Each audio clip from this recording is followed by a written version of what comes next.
Good morning my dear students. આજે આપણે 12 physics chapter number 6 lecture number આપણે 8 ઉપર આવીએ છીએ. લેક્ચર નંબર 8માં explain mutual inductance and derive equation in induce EMF. હવે મ્યુચ્યુઅલ ઇન્ડક્ટન્સ એટલે શું? મ્યુચ્યુઅલ ઇન્ડક્ટન્સમાં જે છે આપણે 2 કોઇલની સિસ્ટમ લેવાની છે. વન કોઇલ જે છે એને એઝ આપણે C1 થ્રુ એ ડિનોટેટ કરીએ અને સેકન્ડ કોઇલ જે છે એને આપણે C2 થ્રુ એ ડિનોટેટ કરીએ છીએ. હવે આ જે બંને કોઇલ જે છે એમાં નંબર ઓફ ટર્ન્સ જે છે બરાબર એ C1 છે એમાં N1 હશે અને C2 જે છે એમાં આપણે શું લઈએ N2 લઈએ. હવે આમાંથી વન કોઇલ સાથે આપણે બેટરી કનેક્શન કરીએ અને બેટરી કનેક્શન સાથે આપણે કી બી જોઈન કરીએ કે જેનાથી આપણે ઓન ઓફ કરી શકીએ અને તમારું જે કોઇલ જે છે કોઇલમાં આપણે કરંટને ચેન્જીસ કરી શકીએ. હવે જેવું કોઇલમાં ચેન્જીસ થશે એ કોઇલને અકોર્ડિંગ જે છે એના નિયરેસ્ટ આપણે સેકન્ડ C2 કોઇલ બી લઈએ, C1 કોઇલ બી લઈએ અને એ C1 કોઇલમાં મેગ્નેટિક ફ્લક્સ ચેન્જ થશે તો ઇન્ડ્યુસ કરંટ પ્રોડ્યુસ થશે અને એના માટે અહીંયા આપણે સેન્સિબલ ગેલ્વેનોમીટર લઈએ અને સેન્સિબલ ગેલ્વેનોમીટરથી આપણે કરંટ ઇન્ડ્યુસ થયો છે કે ન થયો એ આપણે જાણી શકીએ છીએ. ઓકે, એટલે અહીંયા જો આપણે જોઈએ તો 2 સિસ્ટમ ઓફ કોઇલ છે.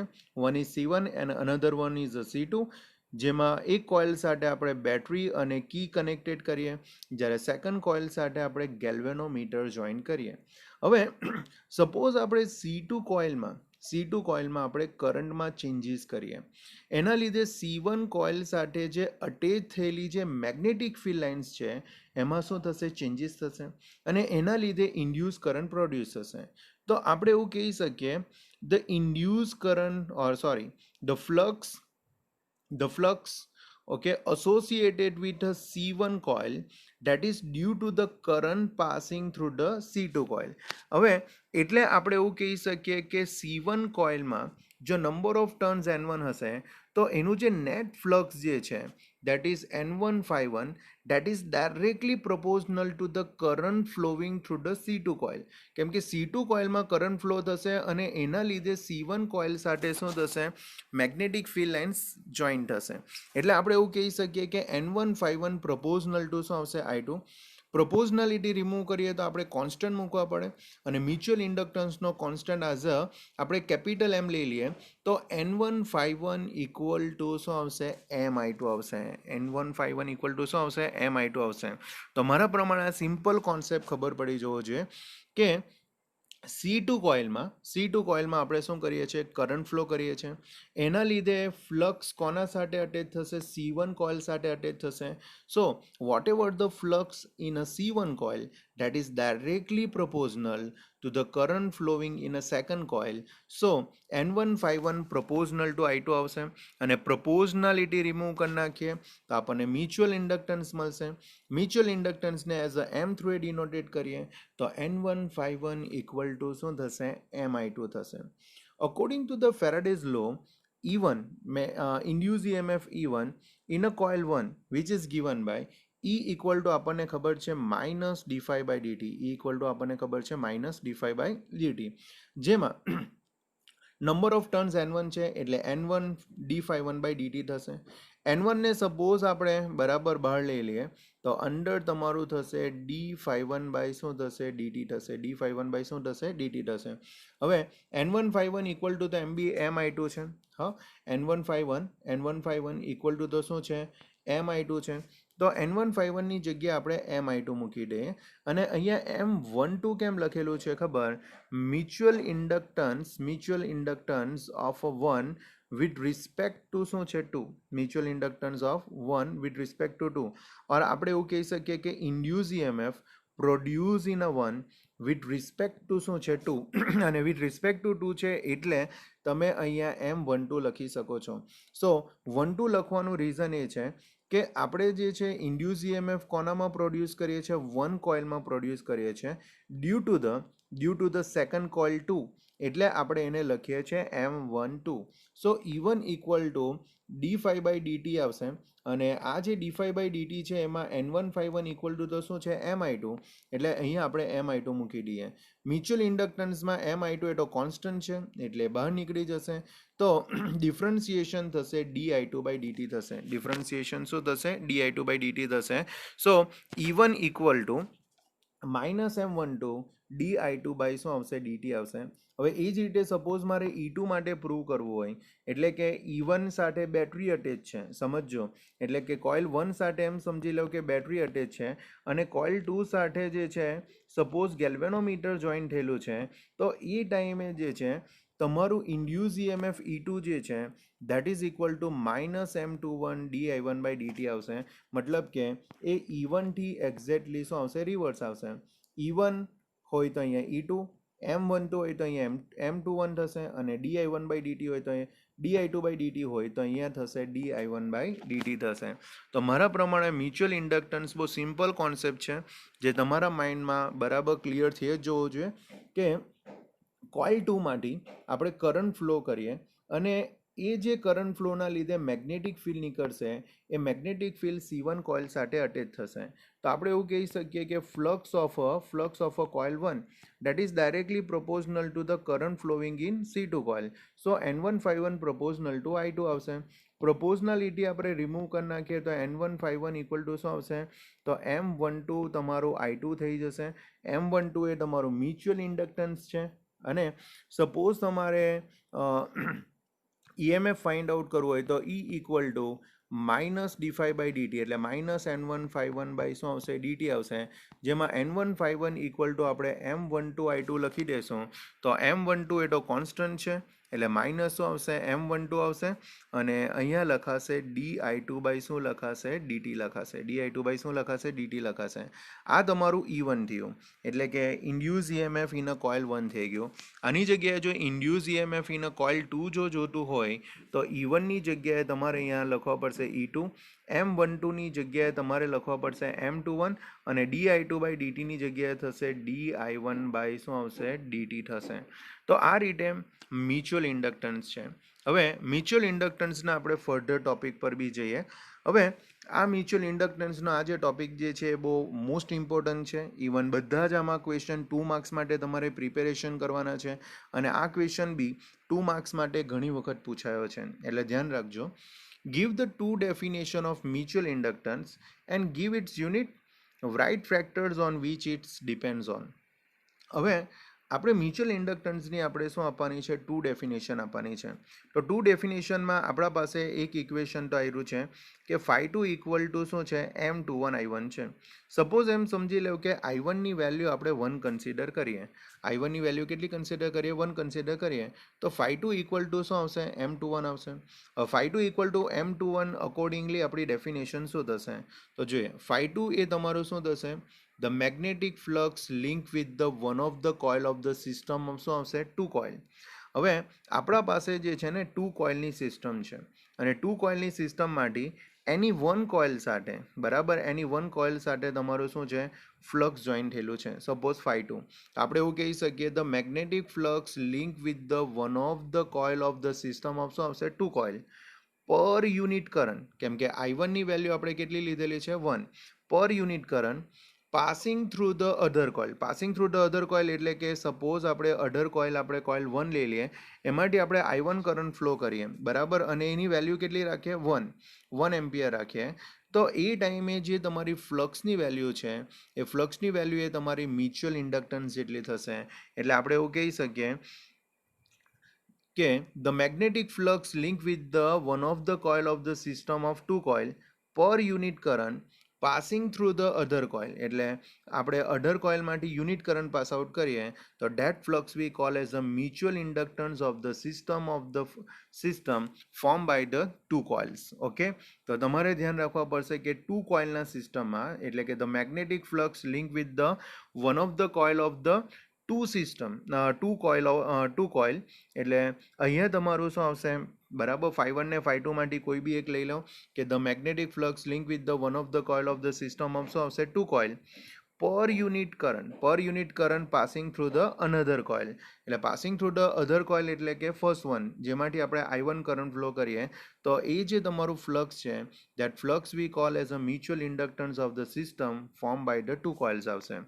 હવે એ જ રીતે સપોઝ મારે બીજી ડેફિનેશન આપી હોય તો E2 equal to -M21 di1/dt છે, જેમાં di1/dt ને સપોઝ આપણે 1 લઈ લઈએ, અને di1/dt એટલે કે કરંટ ફ્લો ઇન શું આવશે યુનિટ ટાઈમ. તો di1/dt જે છે એને આપણે કન્સિડર કરી લઈએ વન કન્સિડર કરી લઈએ, તો એ ટાઈમે E2 ઇક્વલ ટુ શું બની જશે, M21 બની જશે. હવે E2 ઇક્વલ ટુ M21 થાય તો એને અકોર્ડિંગ આપણે ડેફિનેશન કેવી રીતના કહી શકીએ, તો the mutual EMF generated in one of the two coil due to the unit rate of a change of a current in the other coil.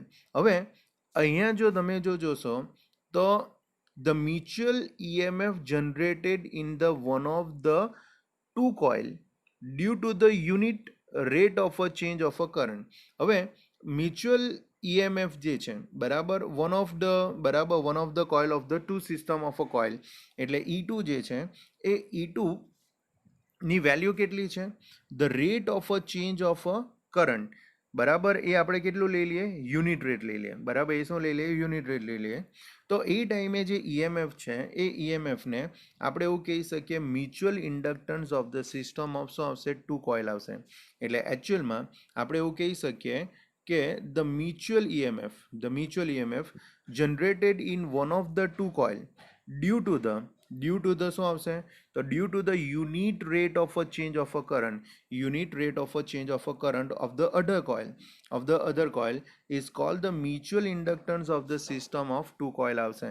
કેમ કે અહીંયા E2 છે તો અહીંયા di1/dt છે, એટલે મ્યુચ્યુઅલ EMF જેમાં બી જનરેટ થશે એ કોના લીધે જનરેટ થશે, તો અનધર કોઇલ જે છે એમાં unit rate of a change of a current હશે. એટલે અહીંયા તમને E2 આપેલું છે તો અહીંયા તમને આપેલું છે di1/dt. એટલે E2 એ તમારી સેકન્ડ કોઇલ માટે છે અને di1/dt એ તમારી ફર્સ્ટ કોઇલ માટે છે. તો આ રીતે તમારી સેકન્ડ ડેફિનેશન થઈ શકે. હવે આપણે એના યુનિટ્સની વાત કરીએ. આપણને ખબર છે કે ફ્લક્સ ફાઈ ઇક્વલ ટુ શું હતું, તો MI હતું, બરાબર MI હતું. તો ફ્લક્સનો યુનિટ તો વેબર છે, અને કરંટ જો ડિવાઇડમાં જ્યાં કરશે તો વેબર પર શું થઈ જશે, કરંટ થઈ જશે. ઓકે, એટલે વેબર પર કરંટ બી થઈ શકે, અથવા તો એમ સમજી લો કે આમાં તમે એમને સબ્જેક્ટ બનાવો તો ઈનો યુનિટ તો શું છે, વોલ્ટ. E2 એ તમારું શું થશે, વોલ્ટ છે. ટાઈમ નીચે છે પર ક્રોસ મલ્ટિપ્લિકેશનમાં ઉપર જશે એટલે સેકન્ડ કાં આવશે, ઉપર આવશે, અને કરંટ ઉપર છે જે નીચે જશે એટલે એમ્પિયર કાં જશે, નીચે. તો વોલ્ટ સેકન્ડ અપોન એમ્પિયર બી થાય. ઇવન વોલ્ટ અપોન એમ્પિયર જે છે એને ઓમ બી કહેવાય. તો ઓમ ઇન્ટુ તમે સેકન્ડ બી રાઇટ ડાઉન કરી શકો છો. ઓમ ઇન્ટુ શું રાઇટ ડાઉન કરી શકો, સેકન્ડ બી રાઇટ ડાઉન કરી શકો છો. એટલે અહીંયા તમારો unit volt second upon ampere, અથવા તો ઓમ ઇન્ટુ તમે સેકન્ડ બી કહી શકો, એને તમે હેનરી બી કહી શકો. અને એનું ડાયમેન્શનલ ફોર્મ્યુલા જે છે 1 2 -2 છે. એટલે એકચ્યુઅલમાં ફ્લક્સનું જે છે ફ્લક્સનું શું છે, 1 2 2 1 છે. 1 2 2 1 એટલે શું, M1 L2 T-2 A-1 છે. હવે અહીંયા વેબર પર એમ્પિયર છે તો એમ્પિયર રેઝ ટુ -1 છે, અને એમ્પિયર રેઝ ટુ -1 છે એટલે -1 કેટલા થઈ જશે, -2 થઈ જશે. એટલે 1 2 -2 -1 એટલે એમ જો જોઈએ તો ફ્લક્સમાં જો આપણે જોઈએ તો ફ્લક્સમાં તમારે રિમેમ્બર રાખવાનું રહેશે 1221 1 2 2 1, જ્યારે મ્યુચ્યુઅલ ઇન્ડક્ટન્સમાં તમારે ધ્યાન રાખવાનું રહેશે 1222, બરાબર 1 2 2 2. ઓકે, તો આ રીતે તમારું ડાયમેન્શનલ ફોર્મ્યુલા છે. મ્યુચ્યુઅલ ઇન્ડક્ટન્સ કોના પર ડિપેન્ડન્ટ કરશે, તો પહેલી વસ્તુ એ કે શેપ ઓફ અ કોઇલ, બરાબર તમારો કોઇલના કેના પર ડિપેન્ડન્ટ કરશે, શેપ ઉપર. સેકન્ડ સાઇઝ ઉપર, જેટલી મોર સાઇઝ હશે એટલું મોર તમે મેગ્નેટિક ફિલ્ડ પ્રોડ્યુસ કરી શકો. Number of turns in a two coil, બરાબર જેટલા બી નંબર ઓફ ટર્ન્સ ગ્રેટર અમાઉન્ટમાં હશે એટલી more magnetic field lines attach થઈ શકે. ડિસ્ટન્સ બિટવીન ધેમ, બરાબર બંને જે કોઇલ્સ જે છે એકબીજાની નિયરેસ્ટ હોવી જોઈએ તો જ મેગ્નેટિક ફિલ્ડ લાઇન્સ અટેચ થઈ શકે. જો ફાર ડિસ્ટન્સ પર હશે તો નહીં થઈ શકે. And last one, angle of a mutual inclination. Mutual inclination એટલે કેવું ખબર, આ જે તમારી કોઇલ છે બરાબર, તો બીજી કોઇલ જે છે એના પેરેલલ અથવા તો સ્ટ્રેટ જ હોવી જોઈએ. એ એના ઉપર અથવા તો એના નીચે હશે તો લેસ થઈ શકે. એટલે એંગલ ઓફ તમને શું કીધેલું છે, inclination. And the material on which they are wound, બરાબર. Material on which they are wound એટલે કે બરાબર આ જે તમારી કોઇલ જે છે એ કોઇલ જેના ઉપર શું કરેલું હોય, વાઉન્ડ કરેલું હોય. સપોઝ એમ સમજી લો કે આયર્ન રોડ ઉપર વાઉન્ડ કરેલું હશે, અથવા તો એમ સમજી લો એલ્યુમિનિયમ રોડ ઉપર વાઉન્ડ કરેલું હશે, તો એ મટીરિયલ પર પણ એ ડિપેન્ડન્ટ કરશે. ઓકે, તો ધ્યાન રાખજો, ઇન્ડક્ટન્સમાં શેપ અને સાઇઝ ઓલરેડી હતું, નંબર ઓફ ટર્ન્સ બી હતું, and the material on which they are wound, બરાબર આ બધું કોમન છે. વધ્યું શું, તો અહીંયા distance between the two coils and the angle of mutual inclinations, બરાબર. આ જે છે આ બે પોઈન્ટ જે છે બરાબર એ એક્સ્ટ્રા પોઈન્ટ છે જે તમારે મ્યુચ્યુઅલ ઇન્ડક્ટન્સ માટે ધ્યાન રાખવાના છે. તો ધ્યાન રાખજો, મ્યુચ્યુઅલ ઇન્ડક્ટન્સની ડેફિનેશન્સ બનાવી હોય તો એક φ2 ઇક્વલ ટુ M21 I1 પરથી બનાવી શકો, અને બીજું જે છે E2 equal to -M21 dI1/dt પરથી સેકન્ડ ડેફિનેશન બનાવી શકો છો. અને ઇક્વેશન પરથી તમારા યુનિટ બી બનશે, ડાયમેન્શનલ ફોર્મ્યુલા બી બનશે, અને બીજું in which its depends on એ તમારે ધ્યાન રાખવાનું રહેશે. So it comes for a 2 marks. હવે મ્યુચ્યુઅલ ઇન્ડક્ટન્સનો જ આપણે ટોપિક લેવાનો છે જેનાથી તમને થોડી વધારે આઈડિયા આવે. તો મ્યુચ્યુઅલ ઇન્ડક્ટન્સના ટોપિકમાં આપણે જોઈએ તો derive the formula for a mutual inductance for two very long coaxial solenoid. Also discuss the reciprocity theorem. હવે તમારે જે છે ટુ સોલેનોઇડ માટે અને બંને કોએક્સિયલ એવા સોલેનોઇડ માટે જે છે તમારે મ્યુચ્યુઅલ ઇન્ડક્ટન્સ ફાઇન્ડ આઉટ કરવાનો છે. હવે ટુ કોઇલ માટે મ્યુચ્યુઅલ ઇન્ડક્ટન્સ ફાઇન્ડ આઉટ કરવાનો હોય તો આપણે સપોઝ કોઇલ 1 S1 લઈ લઈએ અને બીજી એક કોઇલ S2 લઈ લઈએ. હવે S2 કોઇલ જે છે એ S1ની કમ્પેરિઝનમાં બરાબર એનું રેડિયસ મોર છે. એટલે આપણે શું કરીએ, S2 માંથી કરંટ ફ્લો જો પાસ આઉટ કરીએ તો S1 માંથી બધી મેગ્નેટિક ફિલ્ડ લાઇન શું થશે, પાસ આઉટ થશે. એટલે આપણે S2 માંથી કરંટ ફ્લો કરીએ. હવે એ કરંટ ફ્લો જે છે એના લીધે S1માં મેગ્નેટિક ફિલ્ડ ક્રિએટ થશે અને એમાં ચેન્જીસ થશે, તો તેમાં ઇન્ડ્યુસ EMF શું થઈ શકે, પ્રોડ્યુસ થઈ શકે. એટલે આપણે એવું કહી શકીએ કે van a current I2 is setup through S2 માંથી આપણે કેટલો કરંટ ફ્લો કરીએ, I2, it in a turn setup the magnetic flux S1. હવે એના લીધે જે છે S1 સાથે મેગ્નેટિક ફ્લક્સ બરાબર જોઈન થશે. એટલે S2 માંથી કરંટ ફ્લો કરીશ તો એના લીધે S1 સાથે શું અટેચ થશે, મેગ્નેટિક ફ્લક્સ અટેચ થશે. Let us denoted it by φ1. Okay, એટલે એને આપણે φ1 થ્રુ એ ડિનોટેડ કરીએ તો બનશે N1 φ1 equal to M12 I2. M12 શું થશે, I2. હવે ફ્લક્સ φ1ની વાત કરીએ, બહુ મોસ્ટ ઇમ્પોર્ટન્ટ થિંગ છે. ફ્લક્સ φ1ની વાત કરીએ તો ફ્લક્સ φ ઇક્વલ ટુ ઇક્વેશન શું છે, BA, બરાબર. Flux y equal to equation શું છે, BA. હવે મેગ્નેટિક ફ્લક્સ કોના લીધે પ્રોડ્યુસ થાય, તો આપણે એવું કહી શકીએ કે સેકન્ડ કોઇલના લીધે. અને એ મેગ્નેટિક ફ્લક્સ જે છે કઈ કોઇલ સાથે અટેચ થાય, તો ફર્સ્ટ કોઇલ સાથે અટેચ થાય. એટલે φ1 ઇક્વલ ટુ થશે B2A1. φ1 ઇક્વલ ટુ શું થશે, B2A1. કેમ કે ફ્લક્સ કોના લીધે બરાબર, મેગ્નેટિક ફ્લક્સ કોના લીધે ક્રિએટ થાય છે, તો આપણે સેકન્ડ કોઇલમાં I2 કરંટ ફ્લો કરીએ છીએ એના લીધે થાય છે. અને એ ફ્લક્સ કોના સાથે અટેચ થશે, તો ફર્સ્ટ કોઇલ સાથે અટેચ થશે. અને ફર્સ્ટ કોઇલ સાથે અટેચ થશે એટલે આપણે A1 લખવાનું રહેશે. તો φ1 ઇક્વલ ટુ B2A1. હવે એમ જો આપણે જોઈએ તો આ જે મેગ્નેટિક ફિલ્ડ જે છે, magnetic field of a solenoid, એનું ઇક્વેશન μ0 Ni છે. એટલે μ0 N2I2 થઈ જશે. પછી A1 એરિયા છે, એરિયાની જગ્યાએ આપણે πr1 સ્ક્વેર લઈ લઈએ, અને આ જે N1 છે એની જગ્યાએ N1 ઇન્ટુ L લઈ શકીએ. કેમ કે સ્મોલ n જે છે that is the number of turns per unit length. હવે કેપિટલ n ને જો સબ્જેક્ટ બનાવીએ તો n ઇન્ટુ L થઈ જશે. એટલે N1 માટે શું થઈ જશે, N1 ઇન્ટુ L, બરાબર. જેમાં n ને સબ્જેક્ટ બનાવીએ તો શું થશે, સ્મોલ n ઇન્ટુ L થશે, બરાબર. એ જ રીતે તમને અહીંયા સ્મોલ n ઇન્ટુ L મળે છે. એટલે N1 ઇન્ટુ L આવશે, એરિયાની જગ્યાએ આવશે πr સ્ક્વેર, અને મેગ્નેટિક ફિલ્ડ જે છે ઓફ અ સોલેનોઇડ એનું ઇક્વેશન આવશે μ0 Ni. અને સેકન્ડ કોઇલ માટે છે એટલે μ0 N2 I2 થશે. તો આના પરથી આપણે જો જોઈએ તો આપણું ઇક્વેશન શું બનશે? μ0 N1 N2 પાઈ R1 સ્ક્વેર Li2 આવશે.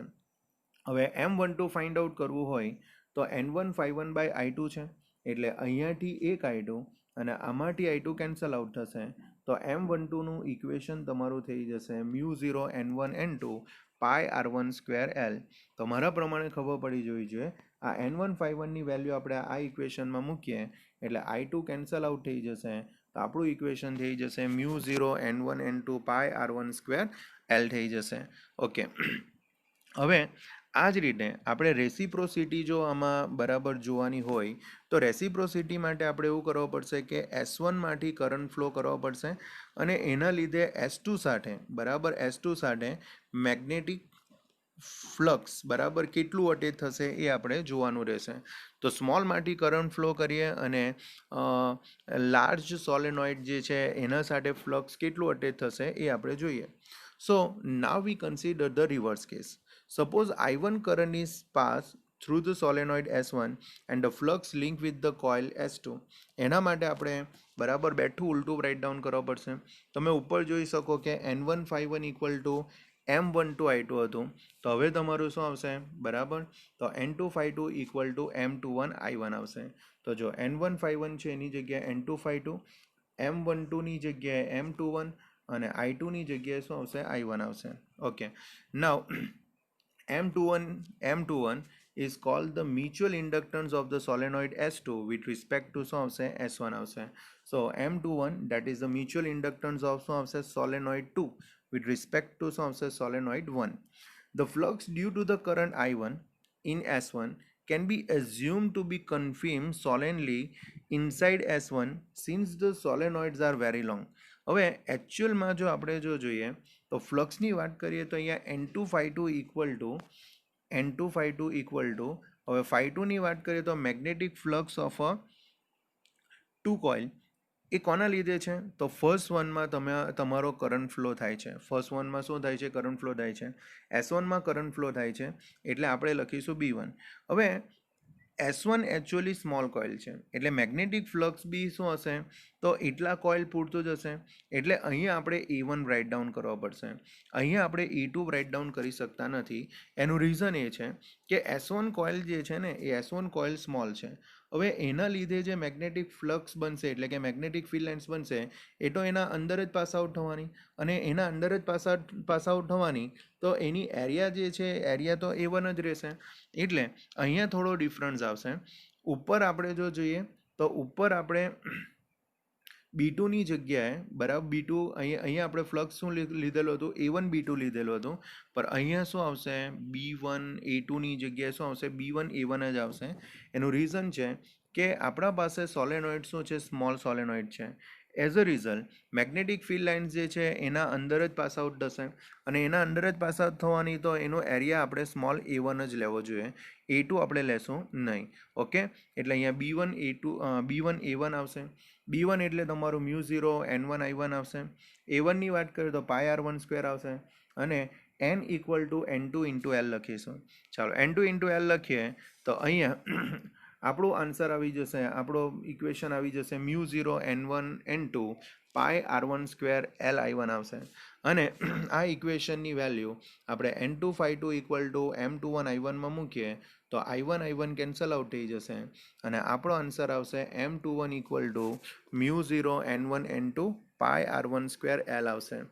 અને આના પરથી આપણને ખબર પડે કે M12 અને M21 બંને જ જો તમે જોશો તો બંનેની વેલ્યુ સેમ જ છે, μ0 N1 N2 પાઈ R1 સ્ક્વેર L, અને અહીંયા M21 જોશો તો બી μ0 N1 N2 પાઈ R1 સ્ક્વેર L છે, અને M12 = M21 આપણે એમ લખી શકીએ. અને આ તમારી જે થિયરમ છે એને આપણે રેસિપ્રોસિટી થિયરમ કહેવાય. એટલે તમે M12 લખો કે M21 લખો, આપણો આન્સર બરાબર સેમ જ રહેશે.